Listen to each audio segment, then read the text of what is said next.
চলো পার্ট 2 নিয়ে ডিসকাশন করি।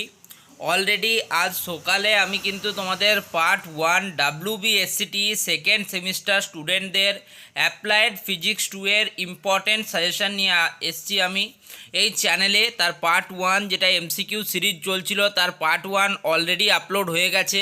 এখন আমরা পার্ট 2 এর প্রশ্ন নিয়ে আলোচনা করব। তো দেখো, আজকে আমি তোমাদের জন্য খুব ইম্পর্টেন্ট প্রশ্নগুলো এনেছি, যে প্রশ্নগুলো সত্যি তোমাদের জন্য ইম্পর্টেন্ট।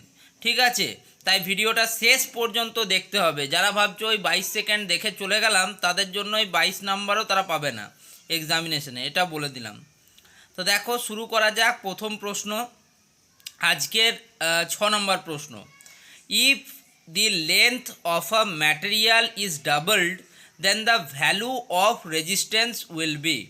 যদি কোনো ম্যাটেরিয়ালের যে লেন্থ বা দৈর্ঘ্যকে দ্বিগুণ করা হয়, তাহলে তার রেজিস্ট্যান্স ভ্যালু কীরূপ পরিবর্তিত হবে? অপশান এ রয়েছে দেখো ডাবল, দ্বিগুণ। অপশান বি রয়েছে রিমেন্স দ্য সেম, একই থাকবে।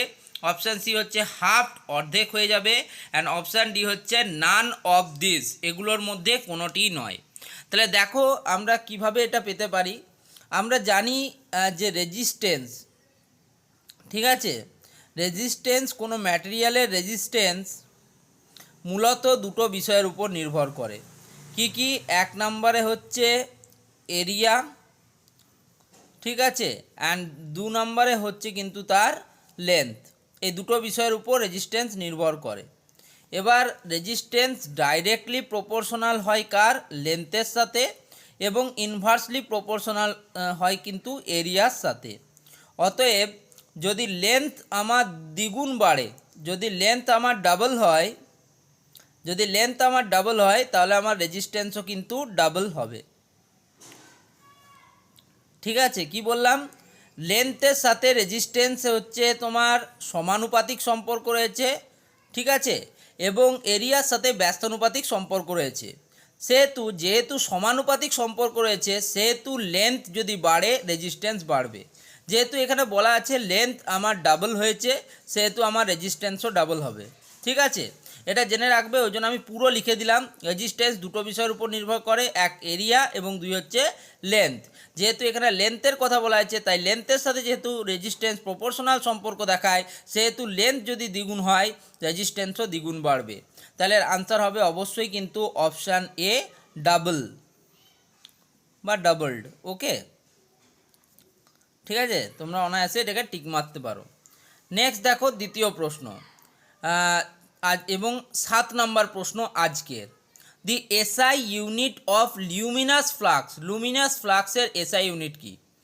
অপশান এ রয়েছে ক্যান্ডেলা, ঠিক আছে, অপশান বি রয়েছে লাক্স, অপশান সি রয়েছে লুমেন, অ্যান্ড অপশান ডি হচ্ছে নান অফ দিস। এটা প্রত্যেকে জানো, লুমিনাস ফ্লাক্সের এসআই ইউনিট হচ্ছে লুমেন। তাহলে আনসার হবে অপশান সি, লুমেন। তোমরা এখানে এক্সপ্লেনেশনে চাইলে তোমরা ডেফিনেশানটা লিখে দিতে পারো, ডেফিনেশান অফ লিউমেন, এটা তোমরা কিন্তু লিখে দিয়ে আসতে পারো যদি এক্সপ্লেনেশান চাই। নইলে এটার জন্য কিন্তু শুধুমাত্র উত্তরটা যদি তুমি এখানে লিখে দিয়ে আসো এক কথায়, তাহলেও কিন্তু তুমি 2 মার্কস কিন্তু পেয়ে যাবে। ওকে, তাহলে আনসার হচ্ছে অপশান সি, লিউমেন। দেখো 8 নম্বর প্রশ্নতে, ঠিক আছে, what is the full form of laser? লেজারের ফুল ফর্ম কি? অপশান এ দিয়েছে দেখো light absorption by stimulated emission of radiation. Option B দিয়েছে দেখো light amplification by stimulated emission of radiation. Option C রয়েছে দেখো light amplification by static emission of rays. And option D রয়েছে দেখো light absorption by solar energy radiation. তাহলে লেজারের full form কি? লেজারের full form অবশ্যই তোমাদের মনে রাখতে হবে। এর আনসার হচ্ছে অপশান বি, লাইট অ্যাম্প্লিফিকেশান, লাইটকে অ্যাম্প্লিফাইড করে by stimulated emission of radiation.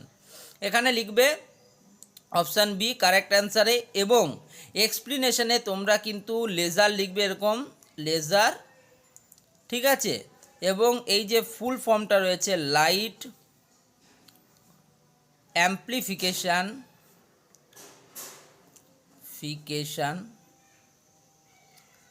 by light amplification by stimulated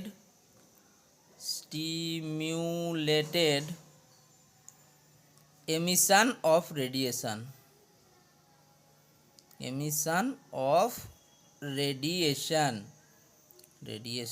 এটা লিখে দিয়ে আসবে, ফুল মার্কস কিন্তু তুমি পেয়ে যাবে।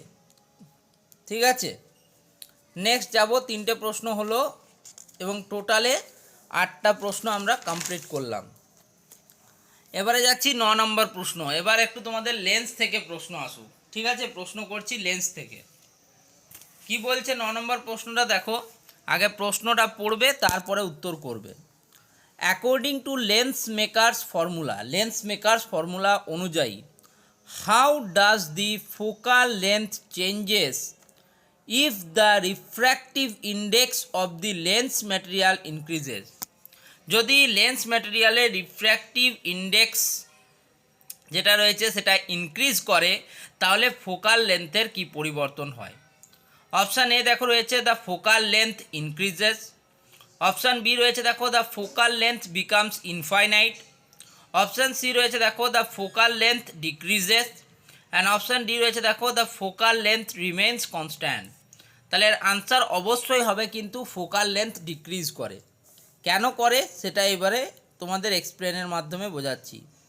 তাহলে আনসার কি বললাম, the focal length decreases, focal length কিন্তু ডিক্রিজ করবে। এবার বোঝায় এক্সপ্লেনেশনের মাধ্যমে। দেখো, যত তোমার হায়ার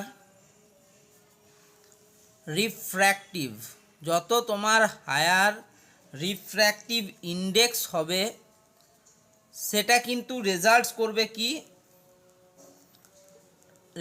করবে গ্রেটার ডেভিয়েশন করবে। গ্রেটার মানে অত্যাধিক, greater deviation of light, greater deviation করবে লাইটের। ঠিক আছে, দেখো গ্রামার কিন্তু মিস্টেক হতে পারে, আমি অত গ্রামাটিক্যালি সঠিক নাও হতে পারি, বাট অ্যান্সারটা সঠিক। ঠিক আছে, higher refractive index results in greater deviation of light, লাইটের গ্রেটার ডেভিয়েশন হবে বা লাইট রেজের গ্রেটার ডেভিয়েশন হবে বলতে পারো আরও স্পেসিফিক্যালি। ঠিক আছে, সেটা কি করবে, সেটা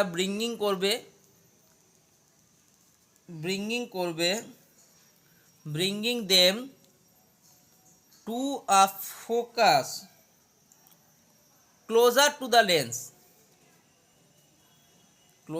দ্য লেন্সের ক্লোজারে করবে। তাহলে এটাই ফোকাল লেন্থ কি হবে, তাহলে লেন্থটা ডিক্রিজ করবে, তবেই তো লেন্সটার focus closer to the lens হবে।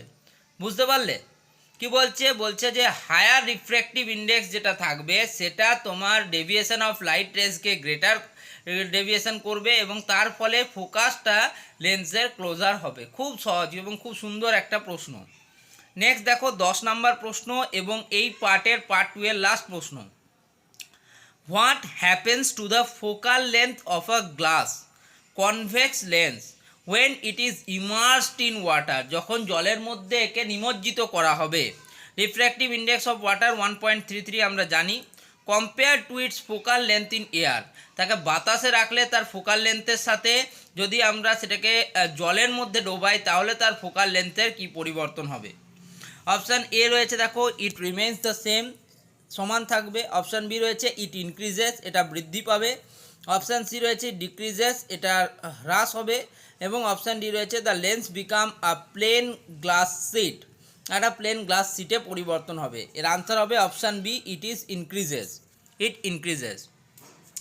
কেন ইনক্রিজ করবে compare to focal length of air সেটাই এখন বলছি। দেখো জলের মধ্যে এখানে আনসার অবশ্যই লিখবে, আনসার হবে অপশান বি, ইট ইনক্রিজেস, এটা ইনক্রিজ করবে। ঠিক আছে, এবার এক্সপ্লেনেশনে যায়। ঠিক আছে, জলের মধ্যে যদি আমরা বলি ইন ওয়াটার, জলের মধ্যে বললে কিন্তু ইন বসবে। ঠিক আছে, ইন ওয়াটার দি ডিফারেন্স কি হবে, difference between refractive index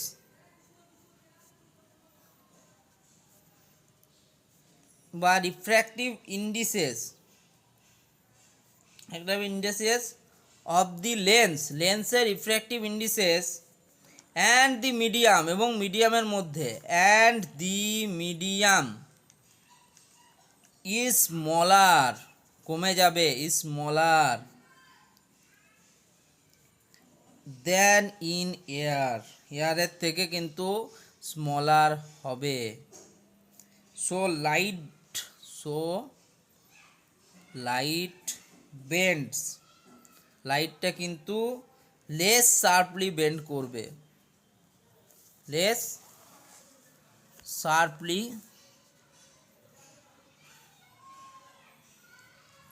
sharply কিন্তু বেন্ড করবে।